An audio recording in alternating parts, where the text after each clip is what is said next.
pourquoi ne donne-t-on plus de sacs plastiques à la caisse? Regarde bien, on donne encore des sacs plastiques à la caisse. Mais depuis le 1er janvier 2016, un décret interdit la distribution de certains sacs plastiques. Tu trouves encore les grands sacs dont se servent tes parents à chaque fois qu'ils font les courses. Mais plus les petits, utilisés au rayon des fruits et légumes, chez le poissonnier, le boucher ou le fromager. Alors, pourquoi interdit-on certains sacs plastiques et pas tous? En fait, on n'interdit que les sacs à usage unique, car une fois utilisés, ils sont jetés, et beaucoup se retrouvent dans la nature et la polluent très longtemps. Il faut entre 100 et 400 ans pour qu'un sac plastique se dégrade complètement. Et jusqu'en 2015, on utilisait encore 17 milliards de sacs plastiques chaque année en France. 8 milliards d'entre eux étaient abandonnés dans la nature. La plupart se retrouvent dans les océans et contribuent à former ce que l'on appelle des continents de plastique, d'immenses plaques de déchets dérivant au fil des courants. Ces déchets sont mangés par les oiseaux, les tortues et bien sûr les poissons, qui finissent aussi dans nos assiettes. C'est pour freiner cette pollution généralisée que le ministère de l'écologie a décidé d'interdire l'utilisation de ces sacs plastiques. La solution? Les remplacer par d'autres, fabriqués avec des matières végétales qui ne polluent pas en se dégradant. L'amidon de maïs, par exemple. Mais il faudra encore des siècles pour débarrasser la nature de tout le plastique qui s'y trouve et qui la pollue. Pourquoi faut-il protéger les océans? Plus de la moitié de la planète est recouverte par les océans. On les nomme Atlantique, Pacifique ou Indien. Cependant, pour être tout à fait juste, il faudrait parler d'océan mondial. Car tous les océans sont liés entre eux, partageant des courants marins qui font le tour de la planète. Mais quel danger menace l'océan?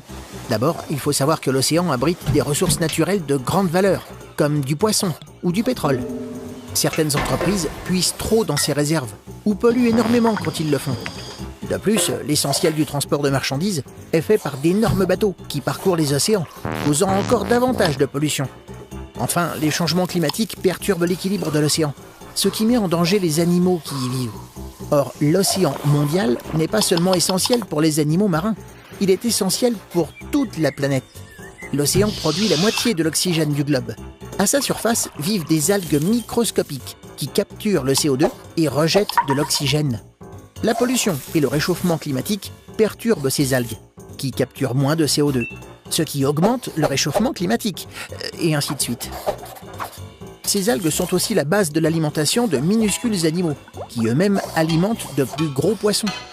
S'il n'y a plus d'algues, il n'y a plus de poissons.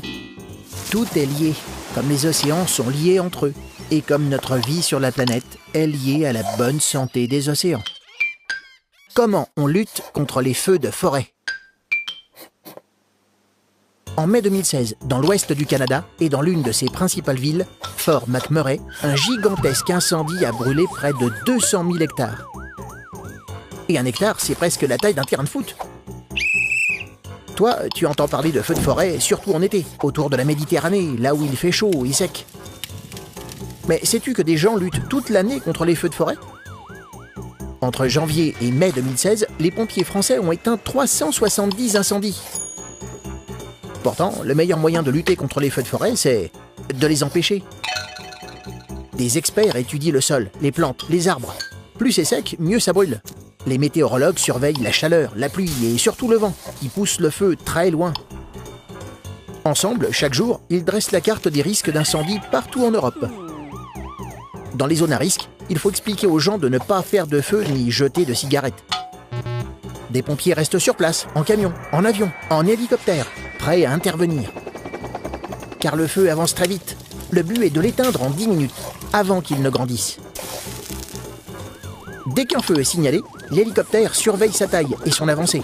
Des avions bombardent de l'eau dessus et les camions empêchent le feu de s'étaler. Les champions, ce sont les Canadair, ces avions qui avalent l'eau en mer et la larguent sur le feu. Touché, mouillé. Les 12 solutions des enfants pour le climat. Pour réduire la pollution, on utilise les transports en commun, on monte à plusieurs dans la même voiture. On se déplace à vélo, en trottinette ou à pied pour les petits trajets. Et on réserve la voiture au long voyage. On fait attention à bien éteindre les lumières et à débrancher les appareils électriques que l'on n'utilise pas. Pour ne pas trop dépenser l'électricité, on n'allume pas la lumière quand il fait jour et on ouvre les volets. On choisit des fruits et des légumes de saison, car sinon ils sont cultivés dans des serres chauffées ou viennent de loin par avion et camion, ce qui consomme beaucoup d'énergie. On mange moins de viande, comme ça on élève moins de vaches, qui sont alors moins nombreuses à péter et à rôter du méthane, un gaz qui pollue l'air. Quand il fait froid, au lieu d'augmenter le chauffage, on met un bon pull, des chaussettes épaisses et des pantoufles fourrées. L'été, si on a trop chaud, plutôt que d'utiliser la clim, on se sert d'un éventail et on se met torse nu pour les garçons et un débardeur pour les filles. On trie bien ces déchets pour éviter de brûler des bouteilles ou des canettes. Elles seront recyclées en de nouveaux objets, comme des polaires et des vélos. Comme on sait que les arbres absorbent le gaz carbonique, on peut en planter plus et protéger les forêts. On demande aux adultes de voter des lois pour obliger les usines et les voitures à moins polluer. Pour recharger nos consoles, ordinateurs, tablettes, portables ou brosses à dents, on voudrait utiliser facilement l'énergie de l'eau, du vent et du soleil. C'est quoi la Conférence internationale des jeunes pour le climat? Du 26 au 28 novembre 2015, plus de 5000 jeunes se retrouvent en région parisienne pour proposer leurs solutions pour le climat. Les participants sont âgés de 15 à 25 ans et ils viennent des 4 coins du monde pour cet événement appelé COI 11. La COI 11 se déroulera en même temps dans 8 autres grandes villes du monde pour que plus de jeunes puissent y participer. Cette conférence internationale a pour but d'aider la nouvelle génération à bâtir des projets écologiques grâce à des conférences et des ateliers. Mais pourquoi créer une conférence spéciale pour les jeunes? Car ils seront les plus impactés par le changement climatique. Ce sont eux qui verront les résultats des actions mises en place aujourd'hui. Et en 2050, certains de ces jeunes seront les dirigeants de notre monde. C'est pour ça qu'un tel événement est organisé, pour que les moins de 25 ans participent et soient sensibilisés aux problèmes écologiques. Et ils le sont déjà.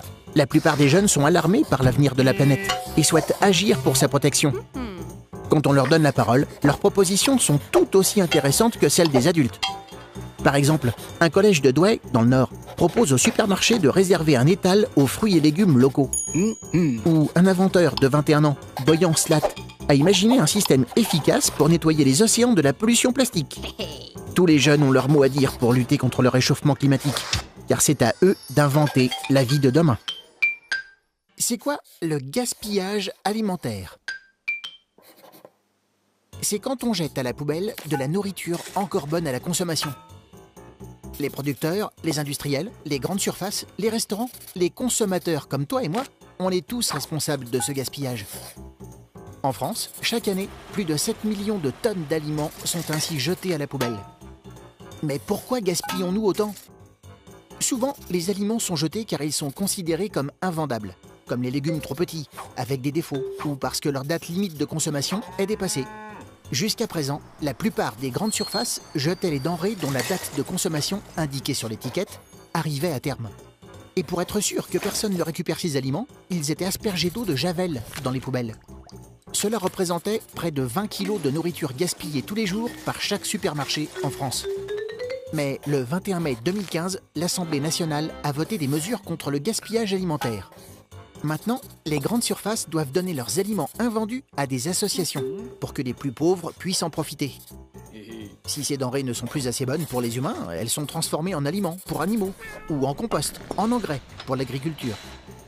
Bientôt, tu suivras aussi à l'école des cours de sensibilisation sur le gaspillage alimentaire.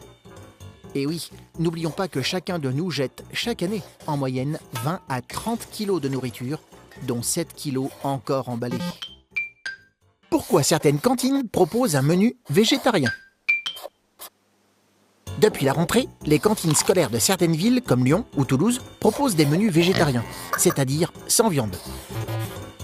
Et dans les semaines qui viennent, une proposition de loi devrait être déposée pour que toutes les cantines de France proposent ce menu. Mais pourquoi de tels menus arrivent à la cantine? L'avantage de ces menus, c'est qu'ils permettent de satisfaire un très grand nombre d'enfants. En effet, certaines religions interdisent parfois la consommation de viande, et les végétariens sont de plus en plus nombreux.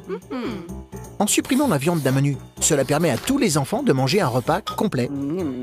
De plus, les menus classiques avec viande continueront d'être proposés dans les cantines. Chacun choisira selon ses idées. Mais peut-on manger tous les jours un menu végétarien sans souci pour la santé? Déjà, les repas de la cantine ne représentent qu'un tiers des repas de la semaine, donc l'alimentation en famille reste la plus importante. Ensuite, les repas de la cantine sont élaborés par des professionnels de la nutrition qui veillent à leur équilibre. Pour les menus végétariens, il faut faire attention à respecter certaines règles pour compenser les nutriments de la viande. Par exemple, il faut associer des céréales, comme le riz, à des légumineuses, comme les lentilles, pour combler les besoins du corps en fer. Mais surtout, grâce à ce menu, tous les enfants, qu'ils soient catholiques, musulmans, juifs ou végétariens, peuvent manger ensemble à la cantine. Tu te poses des questions? Nous, on y répond.